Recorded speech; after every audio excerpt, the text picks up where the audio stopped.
that he has written, which are listed on page 20 of the program. But I now have the honour to introduce the next speaker, Peter Cochrane, who is the Director of the Australian National Parks, and he will address the topic of the role and importance of Indigenous tourism, and he apparently has a contemporary tale to tell us and share his experience as Director of National Parks. Please welcome Peter to the stage.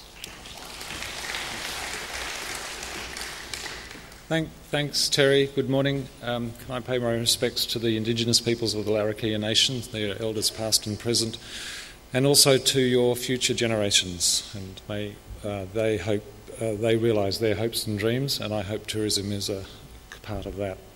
Could I also acknowledge the attendance of traditional owners and a number of board members from the 3 jointly managed parks that we work in, from Uluru, Karajuda, Kakadu and Boodoree. Parks Australia, that I have the honour and pleasure to work in, has a number of interesting responsibilities. I'll concentrate on just a few. First up, we've been managing jointly with traditional owners 2 national parks for nearly 30 years, or more than 30 years with Kakadu, and over 15 years with Boodoree National Park in the Jervis Bay Territory. Together we work together to look after country, and that's got some formal arrangements with boards of management and park leases, but the most important part of joint management and working together is actually the informal relationships that we've got on the ground. Tourism and Indigenous tourism has always been a focus of attention for us. Some of you may know or remember a white fellow called Max Burke, who many years ago headed the Australian Heritage Commission and then subsequently the Arts Council of Australia. I met him last week, and he recalled that he, with one of my predecessors, actually gave a talk on Indigenous tourism over 20 years ago in Indonesia at a Pacific Asia Travel Association conference. So the idea's been around a long time. I kind of wonder why we haven't been better at it, but nonetheless I'll talk a little bit about that. I'll talk a little bit about Indigenous tourism and some trends. I do want to mention the National Landscapes Program and tell you a little bit about that. And then I want to come down to some specifics, and then to finally with some thoughts about the future. Some of our other responsibilities, and I will come particularly to the Indigenous Protected Areas Program and the National Reserve System, and the support role we play in that. That's Australia's conservation estate, and I'll start with that. Australia is a very large continent, and it's got some wonderful, unique features, and Anita referred to some of those. And as also we've heard a very long history of Indigenous peoples here. Can I just reflect that over that length of time that people have been managing this continent, there have been some absolutely huge changes to the continent and to its inhabitants. Just on a physical sense, sea level fell and then rose again. There was a land bridge to Papua New Guinea and to Tasmania that came and went. There's been a loss of a fascinating array of huge mammals and marsupial species here, all part of that during the time of the Indigenous culture here. So there's been some amazing stories and learnings and challenges that they've had to deal with over that period. All of this, of course, before the more recent history dominated initially by European immigrants who brought even greater changes to the continent and its inhabitants. So, not surprisingly, we've got a rich and diverse history, but also some challenging stories to tell. Australia's conservation estate is very large, as it says up there. Over 106 million hectares of Australia is in parks and reserves of some form or other. It's important to reflect that some 70% of that is actually managed by state and territory park agencies. Importantly, 1/4 of it is actually Indigenous lands, primarily as Indigenous protected areas. The remaining 5% of the conservation estate, we look after part of that, and the rest of it is private reserves, probably most notably Bush Heritage and the Australian Wildlife Conservancy, but there are many others. I guess the main point is there is great diversity in who owns and manages these important places. I want to just refer to 3 important trends in the context of this conference. Firstly, the increasing area of land that's being managed by Indigenous people in Australia directly and in a formal way and recognised by government. The Native Title Act has played an important role in that, and now some 23% of the continent, nearly a quarter, is Indigenous land. Resolution of native title claims often involves outcomes that involve managing country, at least in part, for conservation. And I do come from the perspective of managing a conservation agency, and I would like to challenge the paradigm that seems to be most common, that conservation is about locking up country. In my view, conservation is actually about unlocking parks and land so that people can understand and appreciate it and experience it. My second trend is about the accelerating interest, particularly in state and territory park agencies and non-government organisations and the philanthropic centre and in governments in working with Indigenous peoples to conserve land and culture. And excitingly, laws are being amended now to create some greater flexibility and encourage new innovative ways of meeting conservation objectives and other aspirations of Indigenous people. The third trend is that there's an enormous momentum in the Indigenous Protected Areas program and its younger sister, the Working on Country program, which funds the employment of Indigenous rangers. Currently there's over 50 declared Indigenous Protected Areas in Australia, covering over 26 million hectares since the program began about 15 years ago. But within a few more years, it's estimated that that will have grown to nearly 100 Indigenous Protected Areas, covering an estimated 60 million hectares. That is likely to represent half of Australia's conservation estate. That's quite a significant change, a huge change in fact. The Working on Country program currently supports about 700 Indigenous rangers in a variety of communities right across Australia, from north to south, and there are huge social and economic benefits starting to flow from those programs. But those two programs, the IPA program and Working on Country, are not sufficient to do all that is necessary to secure long-term conservation outcomes and to look after country. They have been and remain a critical catalyst for action and cooperation, and they support core activities and effort, but broader revenue streams are essential for these communities to become more independent and sustaining. This is a huge opportunity for Indigenous tourism. There are many other significant federal government players and investments in this space, and previously we've heard about the Indigenous Land Corporation. Also I'd refer to Indigenous Business Australia, the Land Councils and the Federal Department of Employment. And every state and territory has agencies and programs which also play similar or complementary roles. So the collaborations and partnerships that exist and the new ones that are emerging provide outstanding opportunities for Indigenous people and communities to engage in the visitor economy. Governments, federal, state and territory already clearly recognise the value and significance of the visitor economy to national prosperity, to remote and regional Australia and to employment and other social goals. And there's growing recognition of the important role and contribution of Indigenous tourism in that broader visitor economy. But there's some big challenges to overcome. Just quickly some trends. These come from Tourism Research Australia, the federal government tourism agency responsible for maintaining stats on tourism. So international and domestic Indigenous visitors, and I'm not going to enter into the interesting debate that Pascal referred to as to what the classifications are. These are the ones that the national body assembles, so I'm taking it as read. This is got a lot of work behind it. But broadly speaking, this sector spent or was responsible for $3.8 billion expenditure in 2010. It's the international Indigenous tourism segment represented 13% of total international visitors, 20% of total international visitor nights, and 19% of international tourism expenditure. And more than 1 in 7 domestic overnight travellers participate in some sort of cultural activity, spending on average nearly $190 a night. So it's not a small market segment, but probably the most worrying bit of this is the trend downwards in recent years. I think these trends suggest an important call to action. Where do they come from? Well, and where's the growth happening? Our most traditional markets, which are these ones here, US, UK, Japan, have declined dramatically in recent years. And the growth markets are most notably India, China and Indonesia. Sadly, in my agency, and I think others, we haven't paid as much attention to this as we should. There may be an expectation that traditional markets will return, and I'm not so sure. With the way the balance of global economic activity is shifting in the world, we need to pay a lot more attention to these trends. The growth markets are off low bases, but that's where the shift is happening. Why do visitors come to Australia?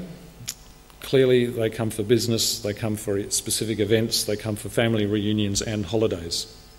Research that Tourism Australia commissioned showed that environment and culture are really the most compelling reasons for visitors to come to Australia for virtually every significant overseas market. Australia's Indigenous culture is a key point of differentiation in a highly competitive international tourism market, and the two growth markets in the list, importantly, are China and India, where Indigenous culture ranked highly along with nature in Australia. Where do they come from? Quite a reasonable diversity.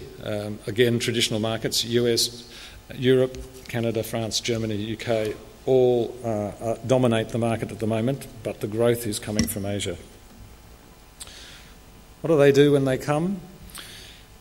Again, from Tourism Australia, these are the broad categories that they test out in their surveys.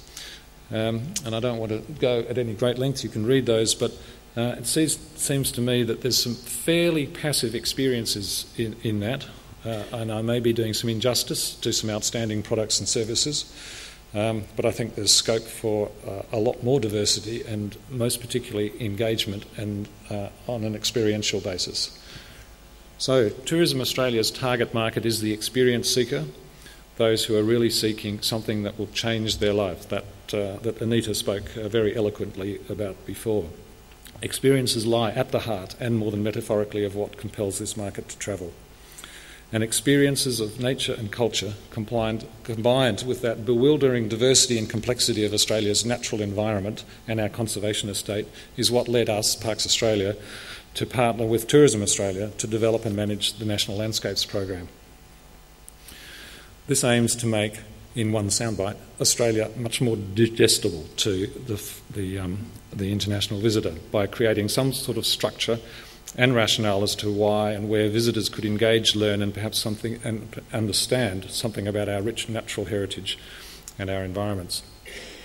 So the task for us was to draw together regional sets of natural and cultural-based experiences around broad thematic landscapes.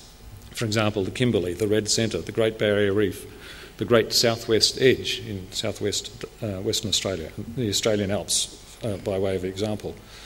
I could talk around this for a long time, but there are 3 points I want to make out of the National Landscapes Program. Firstly, the vital role of Tourism Australia in marketing these landscapes, in crafting compelling and sensitive messages about what there might be to discover and experience in these magnificent places. What fascinating people and stories there are that produce the lifelong memories about remarkable journeys and understandings from visitors. Secondly, the fundamental role of partnerships, of inclusivity, of people and organisations working together to understand and pursue their shared and common interests. And thirdly, the opportunities for Indigenous tourism, as each of these landscapes includes places where Indigenous people live and work, look after country, and have responsibilities for looking after culture and its transmission to future generations. Helping visitors see these amazing landscapes through Indigenous eyes, ears and understandings provide not only exceptional experiences, it helps visitors understand the importance of connection to country, to nature, and of looking after what we've all been entrusted to protect. That is the current status of the National Landscape Program. There are no more national landscapes being envisaged at the moment. We are working now to consolidate and build depth in each of these places. Another soundbite perhaps behind the national landscapes is getting beyond the icons or getting behind the icons. What we are looking at is building regional economies centred around core attractions that in most cases are very well known, but there is insufficient depth and spread of the visitor experience. And so that is our aim. Let me talk now briefly about Parks Australia and our visitors, and the Kakadu and Uluru, Katajuta and Budari. We have about 1 million visitors a year to these 3 parks, but at Uluru and Kakadu, visitor numbers are declining and have been steadily declining for some years. We do know from our own visitor surveys and what was mentioned before that visitors want increased opportunities to engage with Indigenous culture and engage with Indigenous people. So let me talk about Kakadu just for a little bit. Recognising all of these trends and these imperatives, in 2004 a shared tourism vision was developed by the Kakadu board. I'd like to acknowledge John King's critical role in helping us with that work. Key message from that was tourism shouldn't be the boss of country. Interestingly enough, Kakadu has the highest proportion of international Indigenous tourism visitor nights in a tourism region. Key messages for us are first and foremost that Kakadu is home to Bining Mungoy, its owners, and they will influence, manage and encourage and participate in the development of tourism from which they gain economic and social benefit at a pace and level that they determine. Flowing from the tourism vision, we developed a new brand for the park. A major gap in our presentation of the park up till then was we didn't really spell out that the park was Aboriginal land, that visitors were welcome, but they should come with respect for the people who live there, their history and aspirations and their culture. And we've been working to reposition Kakadu as an Aboriginal place of deep spirituality and connection to country, and from this create a platform for the growth and development of Indigenous tourism. The new brand for Kakadu carries that meaning and message. It's been applied throughout the park now. The website, visitor guides, seasonal ranger activities, park uniforms and vehicles, new interpretive signage, which will begin to roll out this year, and the development of new tourism experiences and products. We are aiming to attract visitors who want personal experiences and engagement with local Aboriginal people. Our aim is that they stay longer in the park to give them an opportunity to understand that culture and that environment more. So the development of new Indigenous businesses has been a high priority for us. The number of Indigenous operators in the park has grown in recent years. We've engaged Rick Murray, who's in the audience here, and John Morse, who've both got very long histories in the tourism sector, to help mentor and support new and existing Indigenous tour operators. We believe this has made a significant contribution to the success of some of these businesses and to the enhancement of visitor experiences through the availability and greater diversity of Indigenous products. In Kakadu currently there are 8 Indigenous cultural tours, a new one is coming on stream shortly, and 6 Indigenous accommodation businesses. We are trying to focus, as the Minister said, on quality, not quantity, and that's a slow process. A number of you would be aware that some years ago we introduced compulsory visitor tour guide accreditation, following an unfortunate incident led by a tour guide. There was some resistance to that, but overall that's been a very positive experience and a critical part of us moving forward. And I'm very pleased to say that at the National Tourism Awards that the Minister mentioned, that happened a few weeks ago, that Kakadu National Park came in the top 3 of Australia's major tourist attractions. The first time we'd entered the park in those awards, and it was very pleasing to be acknowledged. Can I say something about Uluru Karajuta? And Anita mentioned the climb, and I may stray into that. This current management plan for the park explicitly refers to closing the climb in the life of the plan. The board made a number of critical, set a number of critical thresholds, though, before that would happen. Probably most importantly, the development of alternative experiences that would not displace the industry. It would change the nature of the experience in the park, obviously, but we're very conscious that we don't want to turn visitors away in any sense. In fact, we want to encourage them to come, but we want to encourage them to come for different reasons. Again, a tourism direction statement, somewhat like the Kakadu vision statement, was debated, discussed and launched 2 years ago. And we see that as a turning point for visitation in the park, again reflecting much more strongly on the park as an Aboriginal place with Indigenous experiences, with a deep culture and spirituality, and we are now working to try and find ways that visitors can experience that, led by Aboriginal people.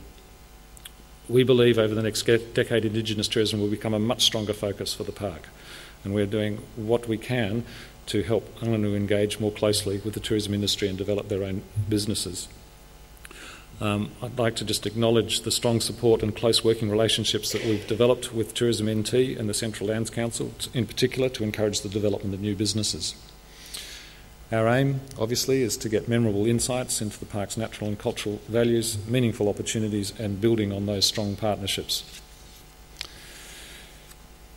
The National Landscapes program actually had a fair bit of its genesis with the Red Centre, with the concepts there, our experiences of how the icon of Uluru tended to focus and narrow the visitor experience in the region, and the regional benefit of tourism was very much tied to visitation to the resort and Uluru itself, and so we've been very keen to use that icon as a driving force to grow regional tourism. There is obviously then a driver for new infrastructure, again, as Anita pointed out, opportunities for people to come and volunteer, and we've got a strong volunteer program happening with conservation volunteers helping weed in the park, but there's an opportunity for an awful lot more for people to come and contribute and work with us. There are 5 Indigenous-owned businesses in the park providing retail, arts and ground touring services, and there's another 4 in the region around the park that are Indigenous-owned or have Indigenous interests. That is, from my perspective, a very small number. Last year, in conjunction with Tourism NT, we conducted a tourism leadership workshop to give traditional owners an introduction to the tourism industry and opportunities in the Northern Territory and the Centre in particular. Our Tourism Consultative Committee, in conjunction with the Red Centre National Landscape Committee and NT government departments, coordinated a familiarisation trip for 26 traditional owners, a number of whom are here in the audience, from the park, who travelled from Uluru to Wataka to Alice Springs, visiting a range of local Indigenous and nature experiences. And, they called this the Discovery Journey. And following that, that's now started a big collaborative process with a number of agencies and organisations to support new businesses come on stream. I'll just give this as an example of the sort of thing that we can do as a park agency to help build Indigenous businesses. In Boordaree National Park, and the chair of the board, Craig Ardler, is here, and another board member, Darren Sturgeon. Wreck Bay's members of Wreck Bay have been involved in tourism for well over 30 years, and we've been working with the Wreck Bay Aboriginal community for over 15 years in managing the park. Over half the park staff are Indigenous, but probably most importantly, we have service level agreements with the community to provide park services. And so Wreck Bay staff are the first point of contact at the entry station. They manage the entry station, collecting fees and providing information. They maintain all our roads and walking trails, look after the camping and day use facilities, and we are currently negotiating a broadening of those service level agreements. So predominantly the park faces, if you like, and the faces that you see in the park are Indigenous.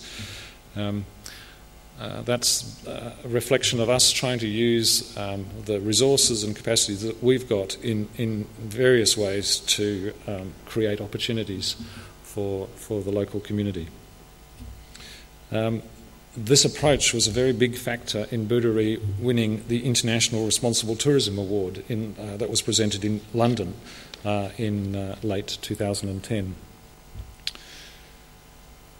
There's a couple of new businesses that have set up in Boordaree in the last month, and there's a few more that are talking with us about the opportunities for them to base themselves in the park.